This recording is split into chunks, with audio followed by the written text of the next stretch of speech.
Welcome, and thank you all for joining this episode of the Crexi Podcast, an insider's look at all things commercial real estate. In this show, we cover a broad range of topics that cater to CRE newcomers and industry leaders alike. I'm your host, Ashley Kobovitchh, Director of Partnerships at Crexi. And today we are thrilled to sit down with Logan Freeman of Midwest Commercial Real Estate Advisors. A little bit about our guest. Logan Freeman is a seasoned commercial real estate expert with over 7 years of experience, having executed more than $350 million in transactions across the land development, multifamily, retail, and industrial assets. Known as a LinkedIn top voice with over 300,000 followers, Logan is a thought leader at the forefront of integrating AI into commercial real estate. He leverages a proprietary data set and insights from the 18.6-year real estate cycle to help clients remember the future and stay ahead of market trends. Logan is passionate about creating value, driving innovation, and shaping the future of commercial real estate. Prior to his entrepreneurial activities, Logan was an All-American collegiate football athlete at the University of Central Missouri, where he graduated in 2013. After his final season in college, he was picked up as an undrafted free agent by the Oakland Raiders. Logan, welcome to the podcast. Thank you, Ashley, for having me. It's a pleasure to be here, and I've been actually listening to the podcast since you guys launched it, so to be on this end of it is very exciting for me as well. Oh my goodness, that's so amazing. I love to hear that. And as one of the hosts, I hate listening to my own voice, but thank you for listening to our podcast. We're excited to have you on the other end of it as well. Yeah, well, I think that, being at the forefront of not just real estate data, but also technology and blending those together is what we need as commercial real estate professionals, especially in today's day and age. I mean, it's evolving fast, and everything that I have seen and worked through and been a part of with just Crexi in general has been very easy, and being able to hit the easy button when we're trying to do certain things in our business is very good. And there is a large competitor that it's not so easy to necessarily work with. And I can tell you that because I have just recently been going through both of those types of transitions. And I just want to say kudos to the whole team, everybody from sales to customer to support to bringing this type of information to our community. It's exactly what we need. Oh, Logan, I love that. Smiling from ear to ear over here. That was so heartfelt. And I promise we did not pay Logan to say that. So No, I really appreciate it.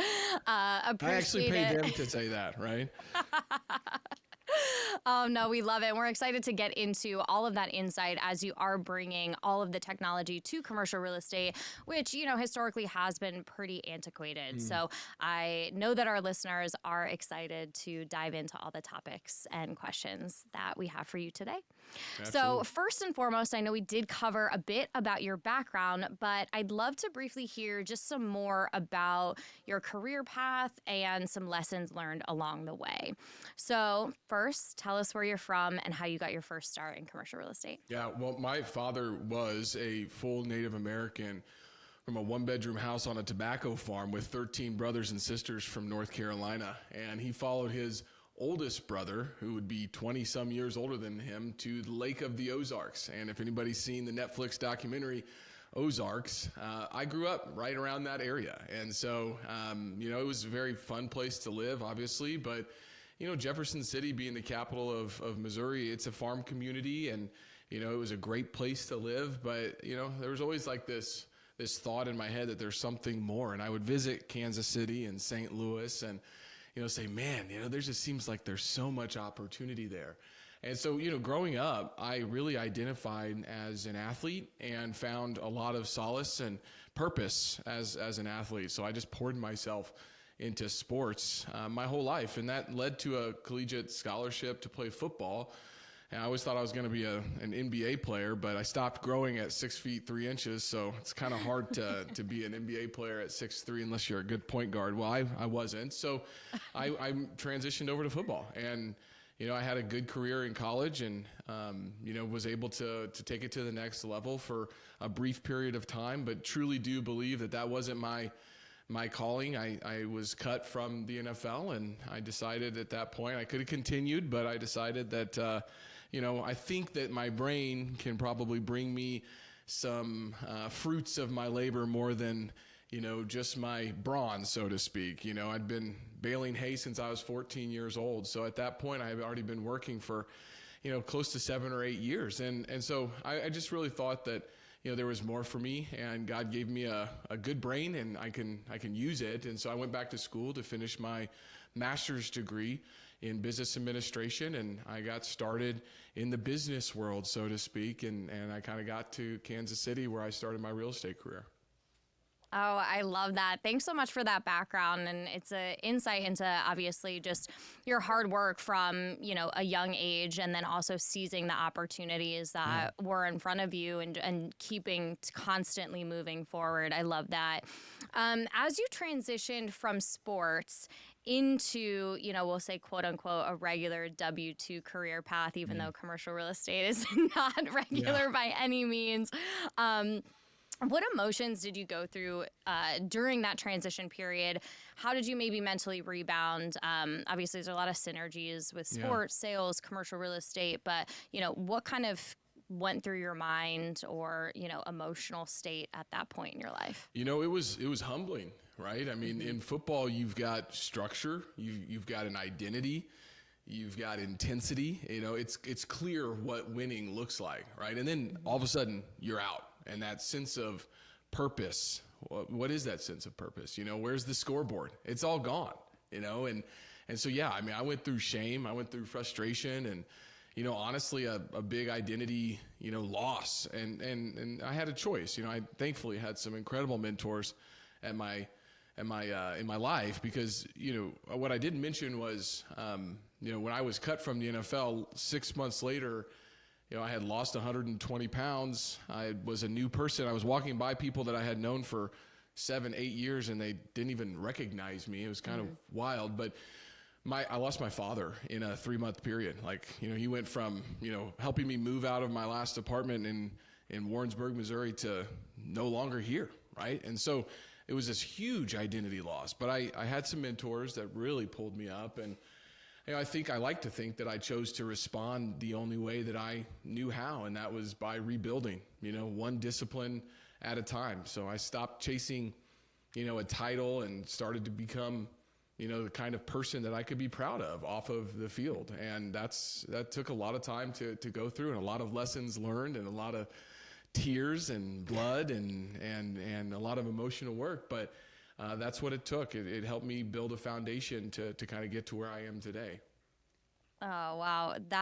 I appreciate sharing that because it's all at once. I'm sure has to be so tough, but being resilient and kind of coming out of that just shows a true testament to who you are and, kind of wise beyond your years, so to speak.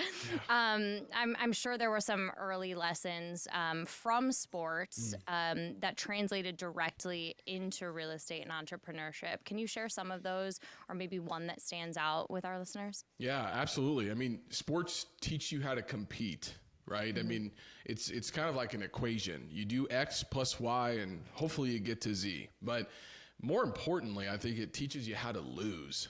And it teaches you how to show up every day, even when you don't feel like it. And real estate and entrepreneurship really is no different. It's about consistency. There's a lot of pressure. It's about learning how to play through pain, emotionally, financially, and mentally, and commercial real estate brokerage and in entrepreneurship is just like in football. The reps that you put in when no one else is watching are the ones that count most. But I think the biggest lesson I probably learned was honestly how to lose and pick yourself up and go back and do the job again, regardless of what the outcome was. I mean, there was a season where, we were way under 500. We weren't going to make the playoffs. We were bad, and it was tough because the season before we're deep into the playoffs, having a great season, the best season that the team had ever had, and all these incredible players. And the next is just, what is going on, right? Well, you still have to show up and put in the work. And, brokerages is the same. You pick up that phone for the 50th time that day, or the 100th time that day, or like me in my career early on, the 265th time per day, and you hear another voicemail or another no, and you're like, what am I doing? But then somebody calls back and you're like, oh, wow, I got this opportunity. And it's from the reps that you put in when nobody was watching. So those are kind of two, I think, main lessons that I can kind of carry over into the business world now. Yes, that is so huge. I mean, all of the reps, taking structure from sports, putting it in, learning to hear that word no, and being resilient and just staying on top of it, trusting in the process, so to speak, being able to constantly show up because, real estate is all cyclical. There's ups and downs, and being able to push through is really, really important. Yeah. Throughout this whole talk, you've, alluded to mental health and, prioritizing that inner work and also physical optimization, mental health optimization. How does self-care translate into better business leadership for you? Is there anything that you do on a day-to-day basis to show up as your best self? Give our listeners some insight. Oh my gosh, Ashley, how much time do you have? Because we could do a podcast specifically on that, but I'll try to keep it short. I mean, they're non-negotiable. I mean, it is, and I used to not make time for it, and it showed up. It showed up in my energy levels. It showed up in my attitude, in my personality. So they're non-negotiables. I mean, I train every single morning, not just physically, but mentally, because it grounds me before the chaos starts. Right? I mean, I have 3 children under the age of 6. Like, the moment they wake up, it's no longer about me, it's about them. And so, I mean, discipline in the gym and discipline with your mental health, I mean, it mirrors discipline in business. If I can suffer through the weight room, or what's actually harder for me is, can I suffer through Joe Dispenza's 30 minutes of meditation that I'm trying to work through, right? Like, that is suffering for me. Right? Like, I agree. Without picking my phone up, right? Then I can probably suffer through the hard call or a tough quarter, and I think that mental clarity starts with physical standards. The body is the body is the mind's first environment, right? And so when I'm dialed in there, everything else at least starts to flow better, and I can start to stack some wins really quickly. And I love these books that people write, because you write these books like a Jocko Willink or an Admiral William McRaven. They write these books, and then they write children's books to kind of, even Ray Dalio, one of my favorite authors of all time, writes children's books. And it's awesome because I can kind of say, hey, Skipper the Seal says he needs to make his bed every single morning. Well, it's the same mentality, right? Like, get a win in very early. And so if you flip that around and say, well, I got to be in the office by 8, I'm going to wake up at 7. One thing goes wrong. You can't find your shoe or your sock, because my kids can't ever find those. Or I can't find the shirt, because I can't ever find a shirt. So I end up just wearing the same thing every single day. But long story short, like, what happens when you don't have any buffer in that? Then you start to get in this mental state that is more negative, and you're trying to survive rather than really prosper and create and be abundant. And I know that those are some words that people probably don't think that an ex-NFL player is going to say, but like, it starts in the mind, because if you're headed down one track and something happens that throws you off that track, then holy cow, like, how are you supposed to get back on? But if I've given myself some buffer, and if I've done some of those things in the morning, then when those things happen, it's like just rolls right off, right? And I just keep moving forward. So, I mean, they're definitely non-negotiable for me. I absolutely love that answer, Logan. I think that was such great talking points. And I don't know about you or when you learned this, but when I was younger, especially in the morning, right, I would just get up, rush, go to work, do all of that. And now I've taken the time to carve out my day. I do sun before screen. It's something that Ed Milet talks about on his podcast. Yeah. So I'll always take now a little walk out, and kind of get that sun before I start my day. And honestly, it's been a game changer, just even that 10 minutes that you have to yourself. So that's a really, really good point. So thank you for sharing that. Moving into, some of your team focus now. Sure. So obviously from an entrepreneurial perspective, what is your philosophy on team structure and how do you organize people around your vision? I think that you need to understand who you are first, right? And so early on in my career, I had a mentor say, hey, there's something called Strength Finders, and it really will tell you what your talents are, if cultivated, become your strengths. So you should go take that test. And so I did.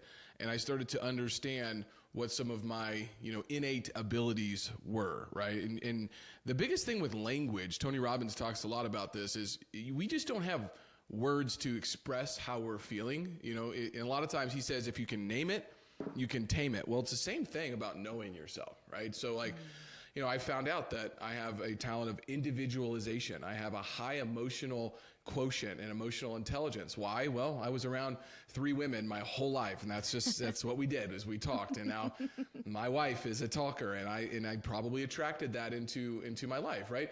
But the other ones were discipline and focus and learner and input and achiever and competition, right? So I started to know kind of what are those strengths or those talents that I can cultivate. But nothing on there showcased, attention to detail or tedious tasks or project management, right? So you can kind of start to overlay, what your talents are, what your strengths can be into where that might work in a business, right? So I try to think about how to build the machine around your innate strengths. And so I know that I'm a hunter. I find the deals. I drive the vision. So I've built a team that supports the back end, right? Operations, execution, client management. I also believe in matching people to energy, not just tasks. So, if someone's genius is in systems or relationships, I give them full ownership there, right? That alignment drives speed and sustainability. And that's what I've tried to do in regards to building the team that I've got. And it's not necessarily like somebody, and I have them take a lot of these tests like Strength Finders, and Ray Dalio has one that is free. Principles U is what his is called. And I try to see that. And then now, utilizing artificial intelligence, I'll load up all of the results and say, hey, give me my blind spots. This is my talent. Here's Chad's talents and strengths. Like, where are we going to kind of, rub each other the wrong way, right? And so I'm trying to understand that, so I'm aware of it. So if I name it, then I can tame it. And when it happens, it's not something that I wasn't prepared for. But I'll work with somebody that has the same type of talents as me, but I make sure that they're in the same type of role as well. So I think it starts within understanding that, and then you try to put people, in the right seat so that they can be successful. That was beautifully said. A lot of different things there. I think that maybe one of the pitfalls that entrepreneurs take on the onset of starting their business is trying to do it all, right? So first of all, find out what you're really good at, find out what you're not so great at, right? And then delegate those things. Give people the full ownership over those things. It will empower them, make them work harder and all of that. And then you kind of hit the nail on the head, and, not going to say we're using ChatGPT as a group therapy, but, trying to see where there might be some pitfalls in terms of communication or how you all can work better together. I love that. Yes. We are coaching for transformation, not just for performance, right? Yes. And so when you meet me and I'm going to invest in you, that means I'm going to challenge mindsets. I'm going to challenge habits. We're going to have personal ownership. I'm willing to invest in people who are hungry, who are coachable and obsessed with growth. And I actually target a lot of folks that are not in commercial real estate. I'm looking for these natural instincts and or things, because so many folks have been doing commercial real estate a certain way for a long time. I don't do it the same way. So I'm not just giving feedback. I'm trying to create what I call these collision moments. These collision moments are forcing people to sort of level up. And I think that's how real growth happens, is through friction, not through comfort. And so when you meet me and we're in meetings, I may say something like, hey, I need to double click on that real quick, because we just said something that it doesn't really align, or it seems like I'll use never split the difference. It seems like that may have rubbed you the wrong way. And I'll just call it out right there. And that trust and that communication style creates efficiencies down the road when they're like, hey, where's that offering memorandum? I needed it 6 hours ago, right? Like, I need to get this BOV to this client. Hey, I'm having trouble getting my listing up on Crexi. What's going on? Well, get to their customer service. They're the fastest ones in the industry. They respond really quickly. But like, I'm already know through doing my work to understand, like, hey, I know that I've used it. They probably haven't. So I'm just going to say, hey, here's the button that you need to click, and that's all you need to do. Right. And so move on. So trying to coach for this transformation and not just performance, but also not shying away through the friction and not just always trying to be comfortable, and creating those collision moments is something that's really important for our culture. Yes, I think that mindset is amazing when you are coaching your team, right? Like, having those moments of impact, that's just going to help that person grow in or outside of your company. And that, I think, is the best thing as a mentor. And what I try to say to all of my teammates or anyone that I've ever coached or mentored before, I want you to take outside of this job, what I have to give you. And I'd rather you learn, obviously in the job, day-to-day sales and get better that way, but also just from your life perspective. So it seems like that, is who you are to the core. So anyone on your team is, I'm sure, grateful for that. I hope so. Yeah. Any tools or platforms that have had the biggest impact on how you operate day to day within the business? And I promise that's not a trick question. No, I mean, well, so you got to have a communication tool, and text messaging is not the best way to do that. So we used to use Slack, but I mean, Google is up in their game. So we just use Google Chats now. We're a small team, 5-6 people, so it's easy to do. We obviously have a CRM system through Rec, Augie Schmidt with Rec, giving him a shout out. It's pretty awesome what he's putting together. Takes feedback. We use Intel CRE for our underwriting. It's AI powered underwriting, and Anton over at Intel CRE is a fantastic CEO, and they're building a really cool platform. We do ChatGPT for a lot of market research, and we'll put a leasing up for lease, and we'll do ChatGPT deep research to figure out who's in the area, who's not, who should we target, right? I mean, we're doing all of that kind of stuff. The challenge with ChatGPT is it gives word salads, and like, you don't know what to do with it, right? So there's different functionalities within it that we use, but we take those word salads, and then we're using probably one of my favorites right now is Gamma for our marketing. So we'll upload our word salad into Gamma, and then we have a beautiful presentation, a market report, a BOV, graphically designed in our theme in less than 5 minutes. It's been an absolute game changer. And no, they did not pay me to say this, but the Crexi app, I mean, holy cow, this thing is awesome. Like, I'm on it all of the time, just like searching stuff and looking at it, and the property information is right there. And yeah, I mean, I've used it in client meetings and shown them, and it's just really a great tool for us. And, I mean, I think this is probably one that everybody uses, but I mean, my calendar, I mean, if it's not scheduled, it's likely not happening. And so I'm just saying, you said Ed Milet earlier. I'm a Ed Milet fan, and sort of an Andy Frisella fan. Not so much on his newer podcast, but man, his old stuff was so good. I mean, 75 Hard and the Power List. I mean, I can show you my Remarkable tablet. That might be the other one, is my Remarkable tablet. I just keep going down the list here, but my Remarkable tablet links to my notes on my phone now. It's on my computer, and you'll see for the last 120 days plus a power list of the top 5 things that I'm trying to get done. And if I have any piece of advice, is don't let the inbox run your life, because that's not a good way to do business. It's the power list. And so, yeah, I just probably gave too many tools and things like that, but that's what our tech stack and what my daily interaction with technology looks like. That's amazing. No, we really, really appreciate it. All of those things combined obviously just contribute to, how successful you are. Before we get into kind of markets, give us a little bit of insight on how you personally define success right now, and how do you keep that definition from being purely financial? Yeah, well, I mean, John Wooden is probably the most successful basketball coach, and he wrote a book called The Pyramid of Success or something like that. But in that book, he said that success is a self-satisfaction in knowing that you did the best job that you were capable of doing.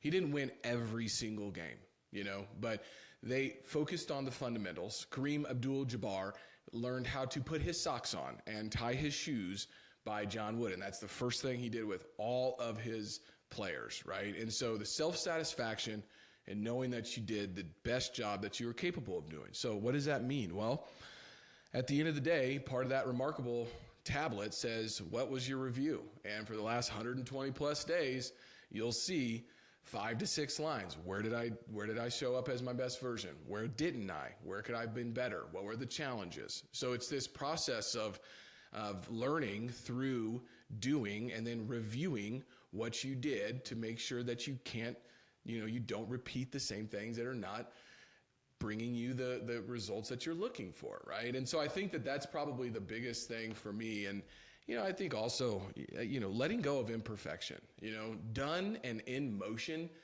beats perfect and paralyzed. I used to overthink content and pitches and even team structure. And now I just move faster. I learn faster. I iterate in real time. The moment I embraced kind of ship it and then sharpen it, my growth accelerated, right? Action reveals everything.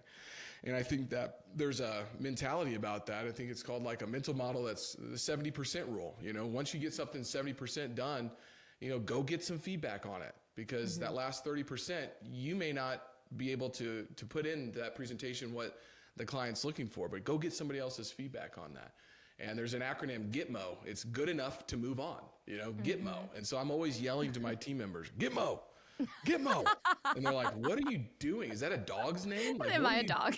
Yeah, like, what are you doing? I'm like, I'm barking at you, GITMO. Like, good enough to move on. Go get some feedback. Get it in front of somebody, right? So, yeah. Oh, there's so many good insights in there and so many cliches, right? It's all about progress over perfection. And, the age old saying, something in motion tends to stay in motion, right? Not overthinking, just getting something out there. And then I love the getting feedback, whether it's self-assessment, you're reviewing yourself at the end of the day, right? Sometimes I like to look at my to-do list and it seems overwhelming, but then at the end of the day, I like to say, this is my to-done list. And you get to look at everything that you did and, making sure that you're just showing up for every single at-bat. You necessarily don't know, as you said, if you're going to win or lose the game, but as long as you show up as your best self and, you did that pitch or, whatever it was, the best of your capability and keep moving on, you're going to have success. So really, really appreciate that insight. Shifting gears a little bit, I'd love to talk more about your investment principles, strategies, and what you're currently seeing in the market.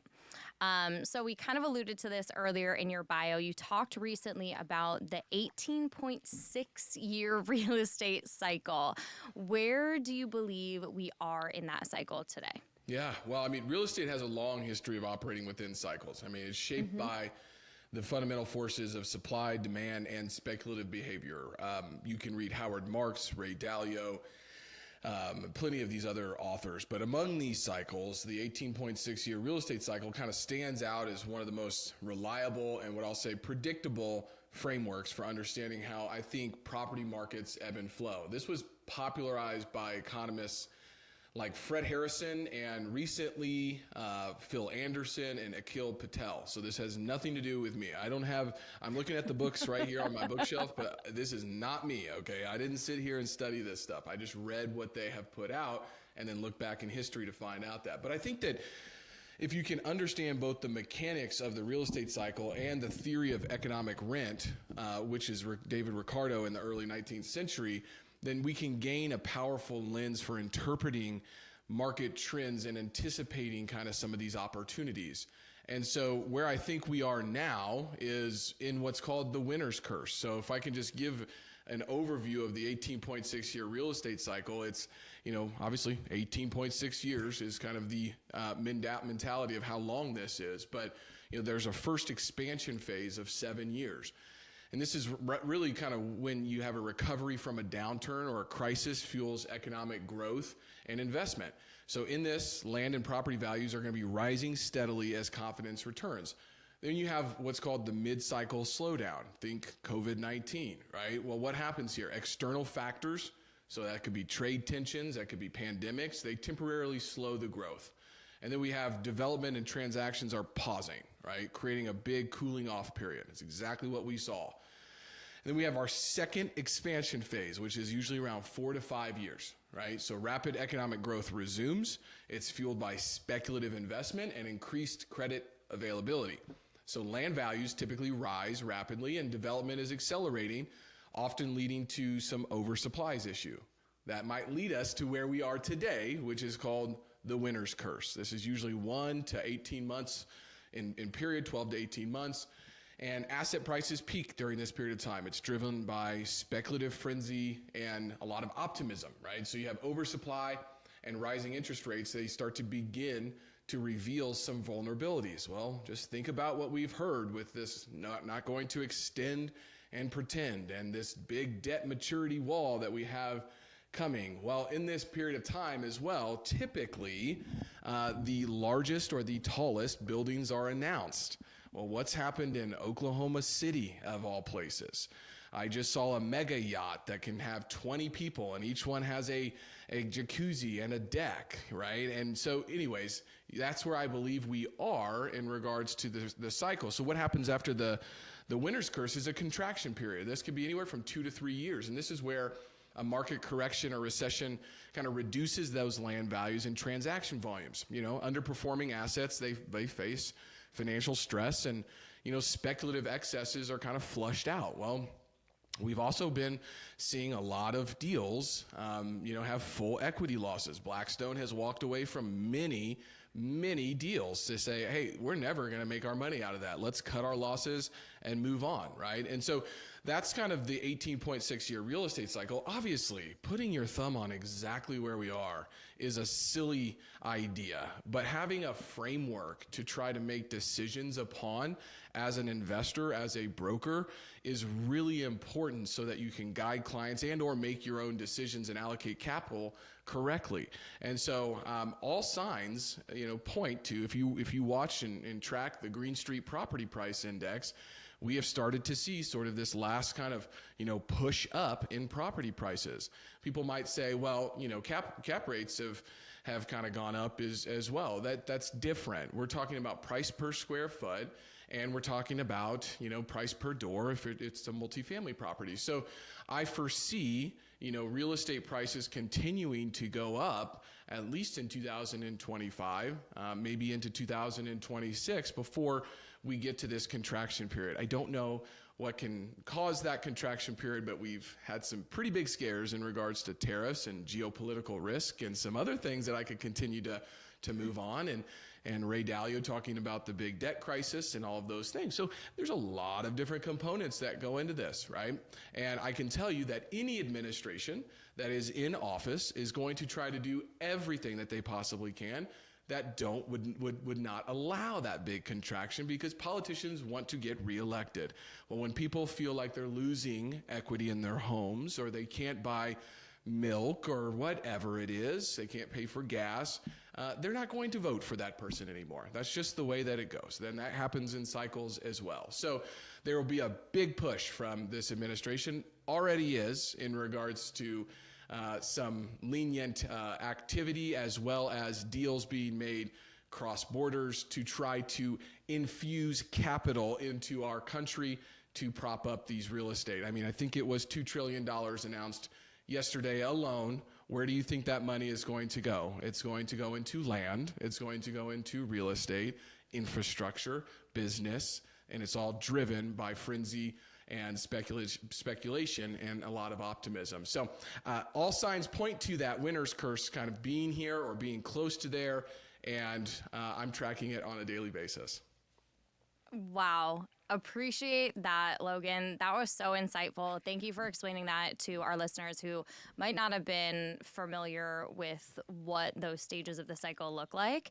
And really, really appreciate your insight and kind of offering that intel to maybe some investors, or new investors that are listening. So thank you so much. Of course.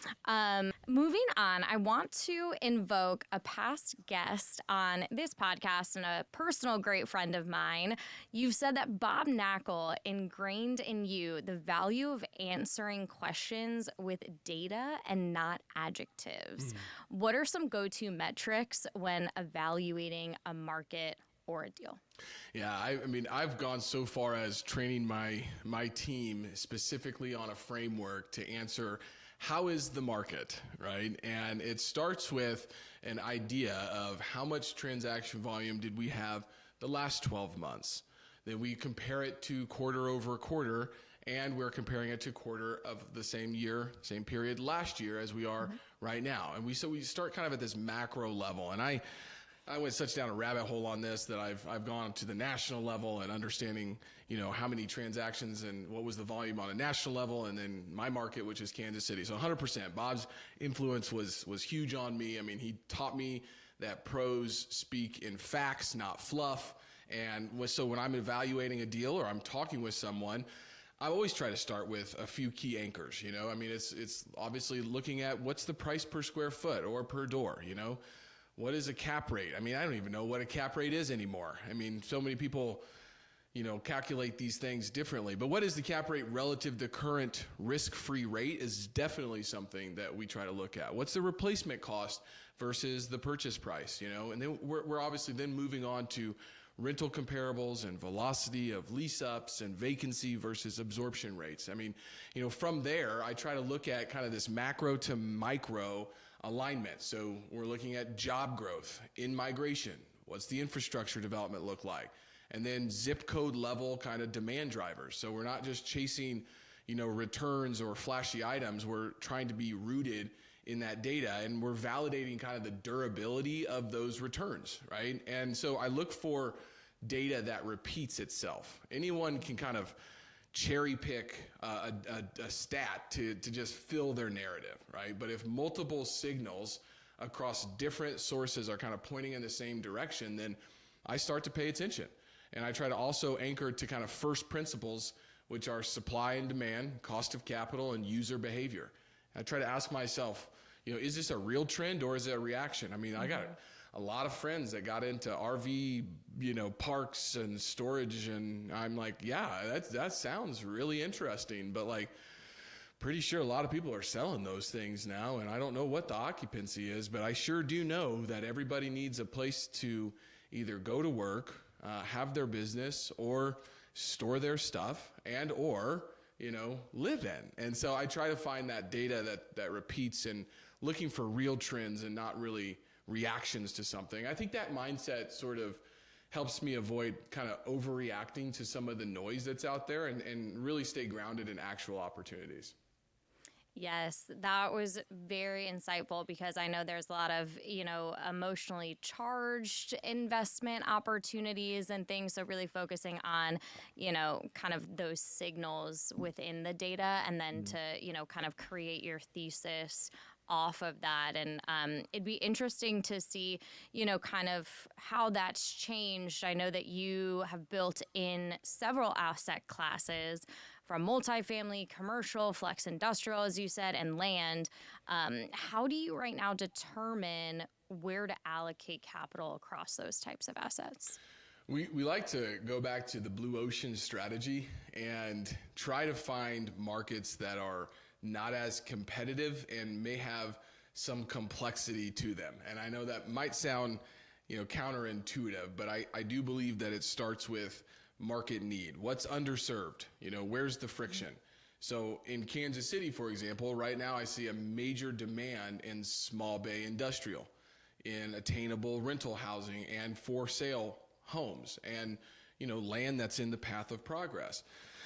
And I think that a prime example is I believe that, Kansas City has some of the largest under construction industrial warehousing in the United States right now. But if you pare back that data, you'll see that 80 to 90% of that is tenant in tow development, meaning Panasonic's taking 40% of that. Google is taking 25% of that, right? And so Meta is taking the other 15%, right? But where's that need? Well, I mean, I'm boots on the ground talking to business owners on a regular basis. Hey, I need 1,500 square feet. I can't find it anywhere. Well, how high do you need your ceilings to be? What kind of docks do you need? What kind of power do you need? Well, let me see if I can go find that's out there on the market. And it's not, right? So it starts with the market need, what's underserved, and where's that friction at? Then I try to evaluate, like, do I have a competitive advantage here? How many people are trying to solve this same problem? Can I execute it better than them? And if I can, what's the risk adjusted return versus the complexity?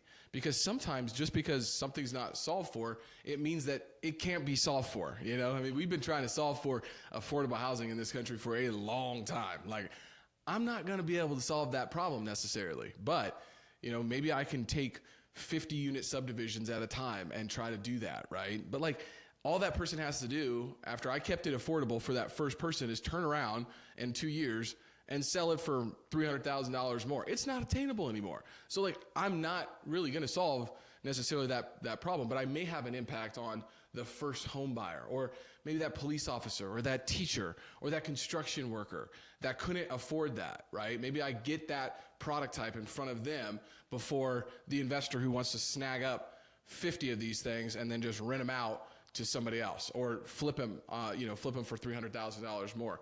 So I'm legitimately writing into the HOA agreements that you got to live here for 2 years. Like, these are not for investors. And guys, I am an investor, right? But like, this is a passion project of mine. So like, that's a competitive advantage that I think I can figure out, and I can execute that better than others. But like, going and building a 1 million square foot warehouse, I'm not going to compete with North Point, the largest private industrial developer in the world that's here in Kansas City, or in the United States at least, Van Trust, Hunt Midwest. Like, I'm not going to compete with those guys. I don't even get into that. So I try to align the deals to my operational bandwidth, where I see a blue ocean opportunity. If it stretches us, we either partner or we say no, but discipline on the core competencies is what we try to stick to. That was really, really great insight and an overview, and something that I want to dive a little bit more into. Obviously, you're in Kansas City. We want to get down to the weeds of everything. So you're Mr. Kansas City self-proclaimed. I don't know. Maybe it's the full title out there, but definitely give us some insight there. So why KC? Yeah. What fundamentals make this market so special to you? Well, first and foremost, when Patrick Mahomes lives in your city, I don't know how you can be Mr. Kansas City, but I did, fair. To my credit, I did put that up there before he was our starting quarterback. Okay. So, but Kansas City is where I live, right? It's where I invest. It's where I believe the future is being built quietly, but powerfully. It's not a flashy market, and that's exactly what I think makes it compelling. I mean, we have Midwestern affordability and tier 1 infrastructure. You've got a diverse economy. We have logistics, healthcare, agriculture, tech, engineering, manufacturing. I mean, median household pricing is 40 to 50% lower than the national average, but we have, fiber internet. We have direct flights. We have a major rail, and we have a highway hub, right? So it's a city where you can kind of build, scale, and still make your numbers worth. I think what we're in the path of progress. We're called the flyover states, Kansas and Missouri here, but like, we're in the path of progress. I'm sure you girls probably have not been to Kansas City. You go from LA to New York City to go see Bob, and you're just flying over Kansas City, and I'm just waving at you in my farm over here doing my hay fielding, right? But like, Panasonic decided to put a $4 billion battery plant in the middle of a field. And so that's just the beginning, right? And so, I mean, developers are chasing land, industrial and housing and support services all along the I-35 corridor, and now institutional capital is just now starting to pay attention, while we've been building here for years. I mean, this is a great one. I mean, we have the highest year-over-year apartment rent growth, right? I mean, rents don't typically spike here, but they also don't crash. Vacancy across all quality asset classes tend to stay pretty healthy. Office excluded, though suburban is rebounding. I just did a big market report on the office side of things. But, I think it's kind of boring in the best kind of way. It's where you can model realistic assumptions and you can kind of hit your marks. I mean, KC posted the highest apartment rent growth in the nation, 3.5% year over year in Q1. That's signaling healthy tenant demand, right? And limited new supply. So a lot of people are starting to take notes of that. Last thing I think I'll say about it is I believe there's still asymmetry here, which means there's still opportunities to find these real estate investments that are under-marketed properties, and we have inefficient capital sources so far in Kansas City, and that's where we thrive. We're trying to build bridges between overlooked assets and, capable operators. And yeah, I guess, last thing is, this is the last thing about Kansas City before I'll stop, because I can just go on and on, but it's personal, right? I mean, this city has changed my life. I built my business here, my family, I met my wife, my relationships are here. So when I pitch Kansas City to outside capital or national group, it's not really a gimmick. I got the goosebumps right now just talking about it. It's my backyard. I've walked the land. I've worked the deals. I've built trust in this market from the ground up. And so, I live and just breathe Kansas City. And that's where I like to do real estate. So if I didn't sell you on that, then I can tell you, just give me a call and we'll talk about barbecue, and we'll talk about the Chief, and we'll talk about farming, and we'll talk about it all. And then maybe we'll talk a little bit about real estate as well.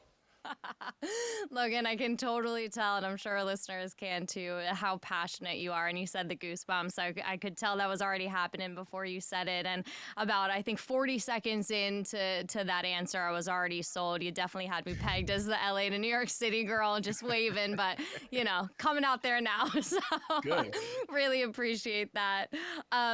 Where are you focusing on from an acquisitions standpoint currently, and why? So, obviously we were talking about how you're developing land for flex industrial and, residential subdivisions. What's your process for identifying viable sites as well? Yeah, I think that for me, understanding the path of progress, right?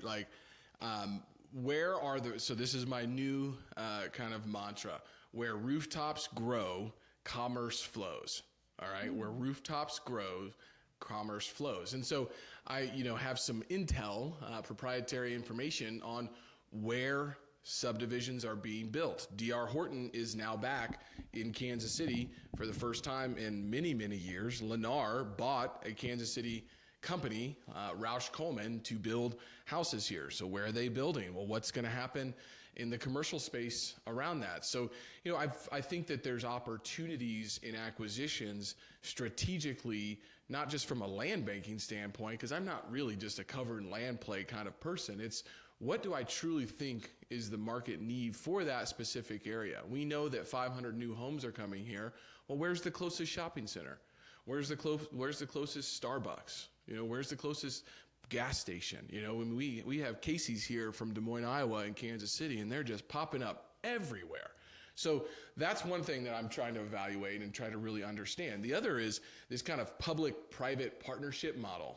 This has gotten me really interested the last 12 months, is sitting down with the CEDC directors of these different municipalities. I mean, we have 9, 10, 11 different municipalities in the Kansas City metro area, so it's pretty fragmented. We also have Missouri and we have Kansas, so that's also fragmented, and the benefits for each side are different. If you're a first-time home buyer in Missouri, for example, you have the ability to put 0 to 1% down on a home. That's not available in Kansas, right? So just certain things like that. But then it's what is the barrier for development, and why has this parcel of land or this deal or this area not really been developed? And that's getting me really interesting. And I've learned that cities, the way that they were built previously, was infrastructure would be put in and developers would come and they would build their buildings. But now the new model is, hey, we're not bringing infrastructure to that site.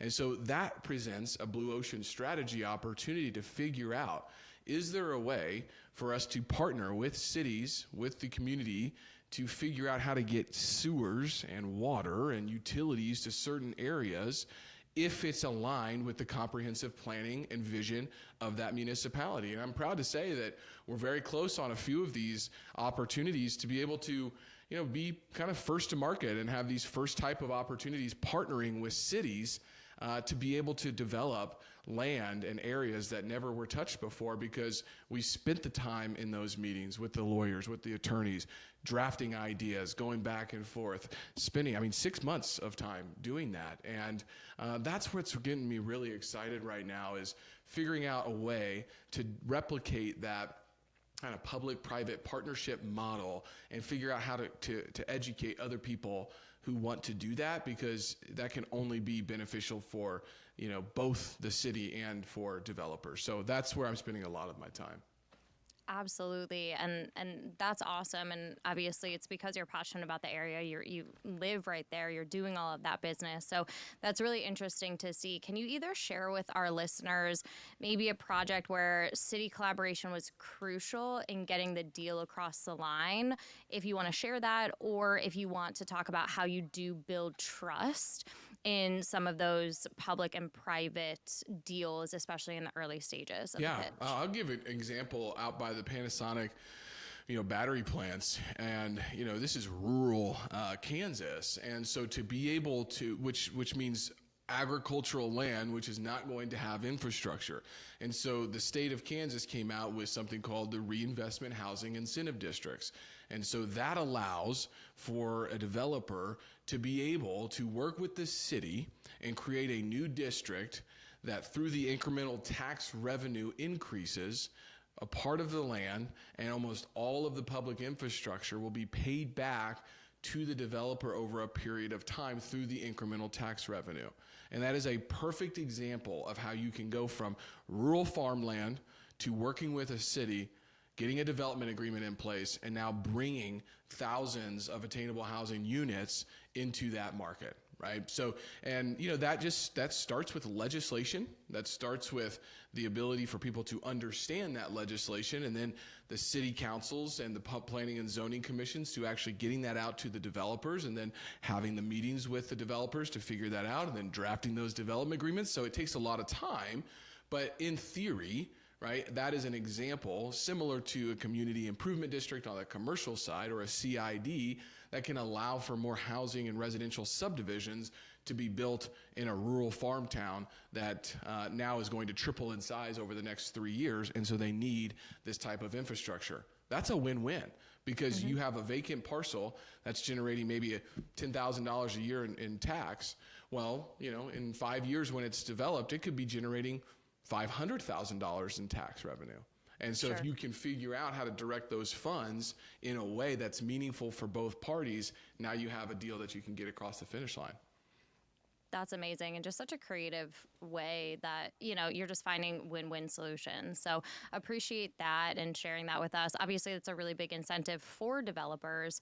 But what trends, in addition to that, potentially, are you seeing in terms of maybe other incentive for developers? Maybe we have some listeners on the call that want to do some development. What's working best right now? Yeah, well, I would say, and this is my tip for everyone, is find the local municipalities planning and zoning website and get on there, and they basically go and survey the community. They put together these comprehensive vision plans, and they will tell you with maps where they want to incentivize development.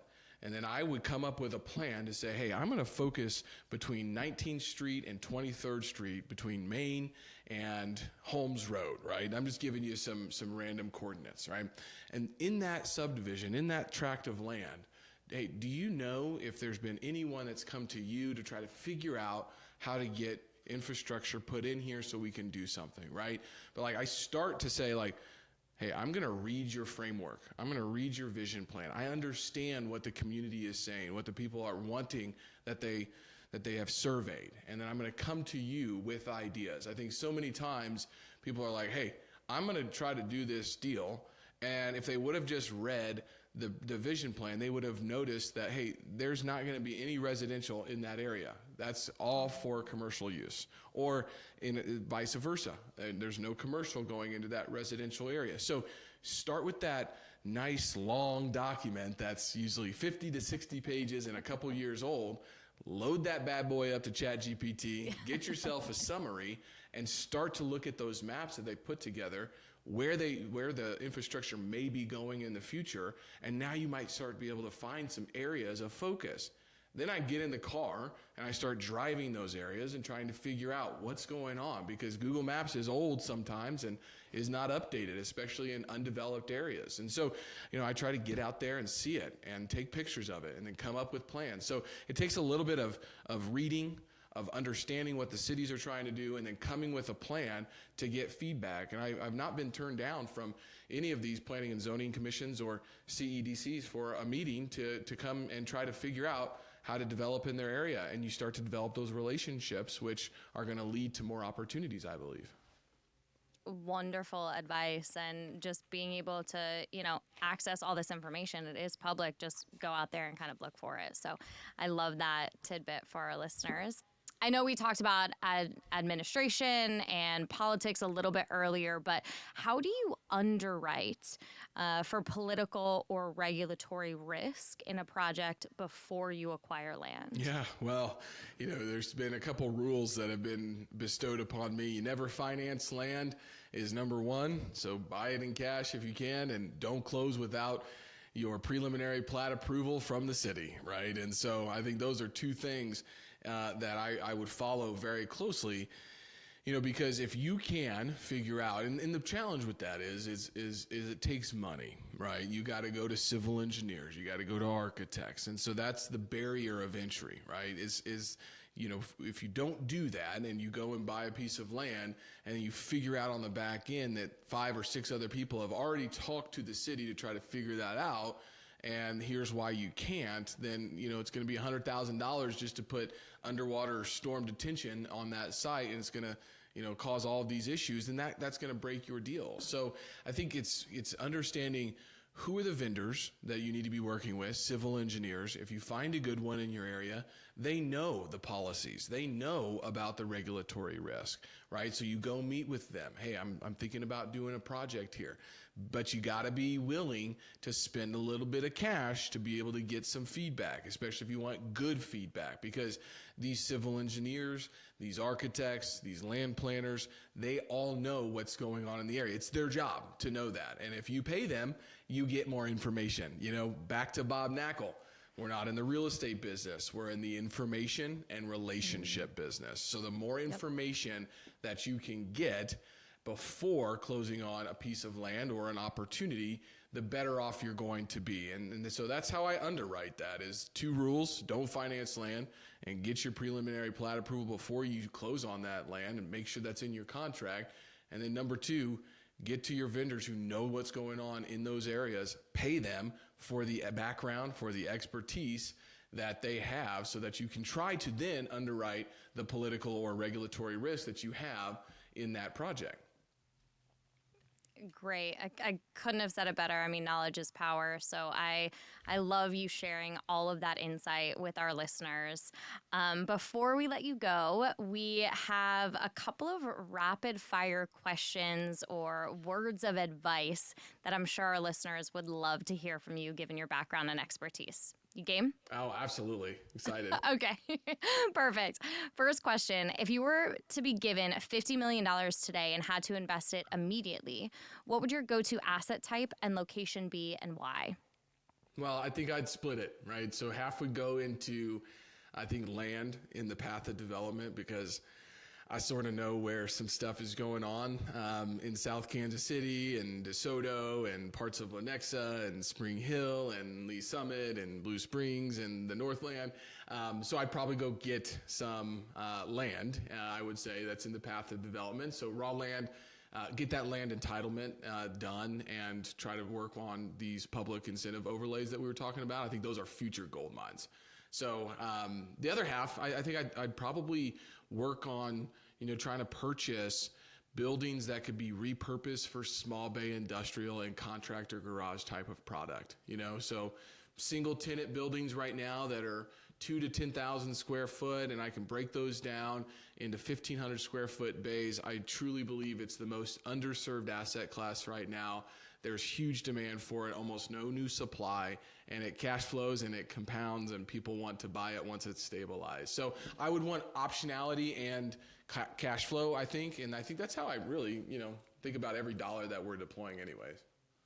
I love it. I love it. Second question, what's the craziest way you found a new client, either on social media or otherwise? Okay, this just happened, but I posted about a deal on LinkedIn. I need to make a very, very crucial distinction. I wish I had 300,000 followers on LinkedIn, Ashley, but it's you added a 0 on there for me.